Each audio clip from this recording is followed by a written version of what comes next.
Ukrainians are growing increasingly worried about the support of their one-time greatest ally, the United States. In recent days, President Donald Trump has falsely claimed that Ukraine started the war with Russia and called President Volodymyr Zelenskyy a dictator. Zelenskyy met today with Trump's special envoy to Ukraine. Keith Kellogg is in Kyiv for a 3-day visit, but a planned news conference afterwards was abruptly canceled. The trip comes as Trump pressures Ukraine to accept a peace deal with Russia. The CBC's Richard Madden joins us now from Washington. So, Richard, what are we hearing from the Trump administration today?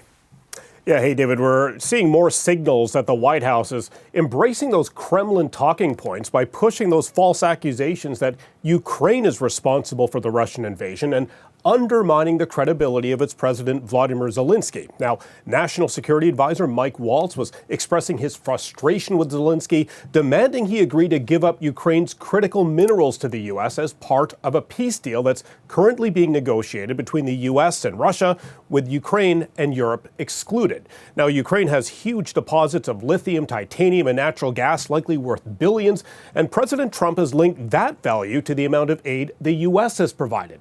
Now, Zelenskyy has rejected those demands and has expressed his own frustration that Ukraine is at the table in these peace talks is not at the table in those peace talks on the future of his own country. Take a listen to Mike Waltz. Some of the rhetoric coming out of Kyiv, frankly, and insults to President Trump were unacceptable. Look, President Trump is obviously very frustrated right now with President Zelenskyy. The fact that he hasn't come to the table, that he hasn't been willing to take this opportunity that we have offered. I think he eventually will get to that point, and I hope so very quickly. Now, those comments likely set the tone of Zelenskyy's separate meeting with U.S. envoy to Ukraine, Keith Kellogg, that you mentioned earlier. And so we don't really know what came from that since their joint press conference, as we noted, was abruptly scrapped. But there's an old saying in wartime talks, if you're not at the table, you're on it. And Ukraine continues to be concerned at the prospect of being frozen out from those continuing Russia-U.S. negotiations. No, and there's a lot of anxiety in Ukraine, a lot of anxiety in Europe. And on that, there's going to be a lot of significant meetings happening in Washington next week.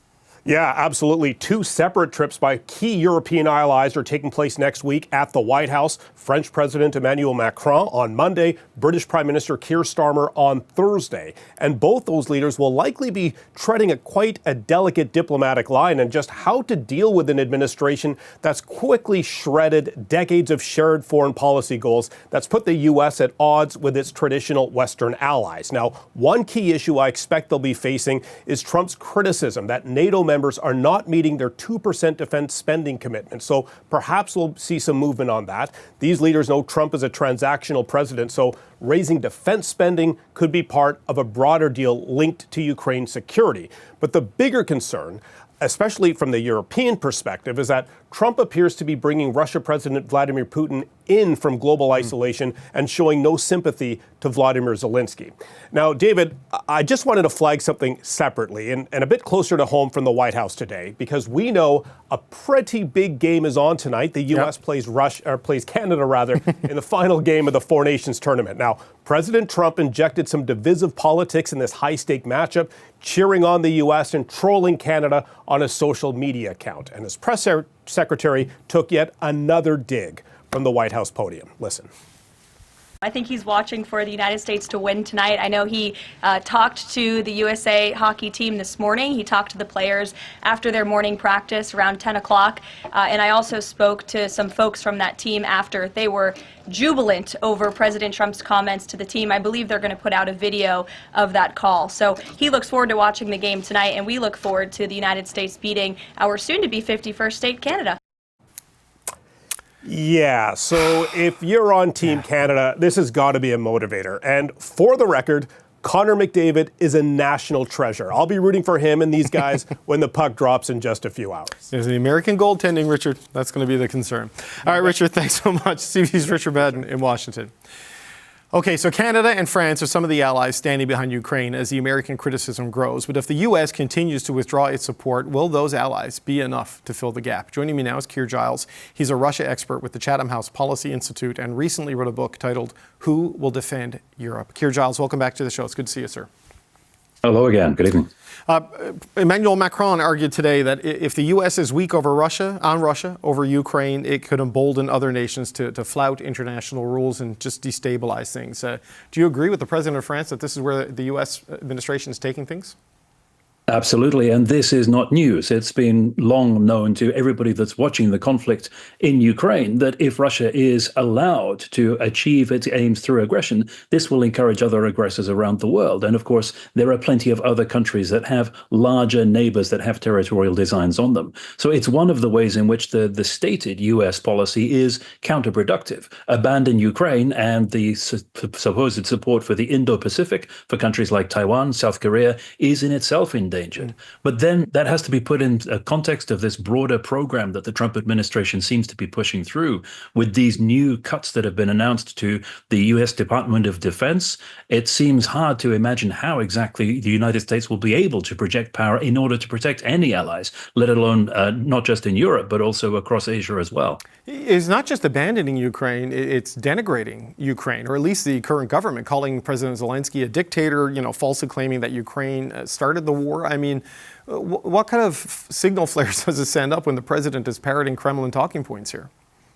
Well, as we heard from Richard Bannon just a moment ago, it's not just embracing Kremlin talking points, it's actually embracing the Kremlin, because these supposed peace talks, what everybody is describing as peace talks in Riyadh, were not peace talks at all. The two sides went in with entirely different objectives. What Russia wanted was rehabilitation, was to be brought in from the cold, from isolation, to be forgiven for the aggression and for being led by an internationally wanted war criminal. And that is what the United States handed to Russia on a plate. With Marco Rubio, the Secretary of State, afterwards describing looking forward to partnership with Russia. That has got to be alarming for anybody that is a neighbor of Russia and sees Russia as an aggressor now being facilitated by the United States. It was a remarkable meeting that Emmanuel Macron pulled together of European allies and Canada, a lot of NATO and G7 countries, but without the United States, right? And there's this recognition that they're all going to have to do more. I think that recognition has been there for a while, but as the capacity exists to do more, to legitimately defend Ukraine in the time that's available and sort of satisfy the security concerns of Europe. Well, sadly, I'm not so convinced that the recognition really has been there. If you leave aside the easternmost members of NATO, the ones closest to Russia and therefore the ones that take their defense the most seriously, you've had a panicked reaction every time the reality of defense incapacity has been thrust in European leaders' faces. And that's happened repeatedly with Trump's election, then the inauguration, then the latest wave of comments that show that the American security blanket is being pulled away from Europe. Each time there's the same scramble, there's the same fluster, because so little has been done in between. And now we have this fixation on the percentage of GDP defense spending targets. That's really a distraction from what's really required in order to protect allies against Russia. And that's the output rather than the input. It's what that spending actually buys and whether it matches up to NATO's targets for what's required to keep Russia out. Right. So this is the thing about some of the defense spending calculations. Like Canada gets credit for its veterans' pensions. Now, that is a defense spending, but it doesn't help you mobilize to defend NATO's eastern flank. And you're right. The Polish government, the Baltic states, they have a moral clarity about what they're facing there. So if the U.S. is going to go in this direction, what does a country like Canada do to help preserve global order and European security, for example? Well, there's a big question mark over the supposed target of 5% spending of GDP that is notionally set by President Trump is actually meaningful at all, because after all, we now have the United States that is heading in precisely the opposite direction. But once again, massaging the figures to actually produce something that resembles a spending commitment that matches what somebody is asking for shouldn't be too hard for defense departments across NATO that are quite used to making up fictitious numbers to show that they're meeting targets. In the UK, we have the former Secretary of Defense, Ben Wallace, describing the Ministry of Defense accounting that arrives at 2% as blatant fraud. It's not so much veterans' pensions, it's counting tax bills that you're paying on certain purchases as part of your defense budget. So you can massage the figures however much you want, and you could potentially do that in order to show that you're meeting an increase, an incremental increase in defense spending, but it's still not what is militarily relevant for the challenge that Europe in particular is facing now. Yeah, the 5% of GDP for Canada is $100 billion a year. The total national budget is about $450 billion. So, you're talking that's an enormous amount of the government revenue in a country with socialized medicine, for example, and would be 4 times what we spend now. I don't know how realistic these things are, but I also don't know how realistic Trump's demands are for Ukraine to turn over huge portions of its critical minerals. He's making that demand of President Zelenskyy. He's talking about Canada being the 51st state. He's talking about pulling troops out of the Baltics, out of Germany, out of Europe. I mean, what is your sense of how you can even try to deal with this as a trade-dependent neighbor like Canada is, and as a war-torn, under siege country like Ukraine is?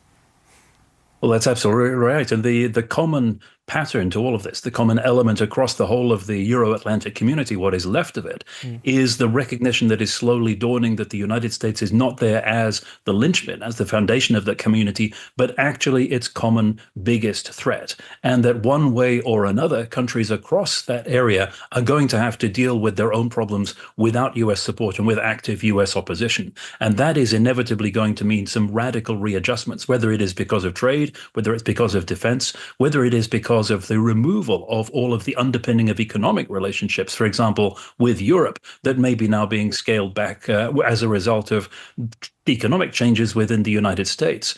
And that's even before you're faced with the kind of extortion, the blackmail demands that Ukraine has been presented with, essentially mortgaging their entire economic future as a back payment for entirely fictitious amounts of aid that the United States is supposed to have supplied, with no security guarantees ahead.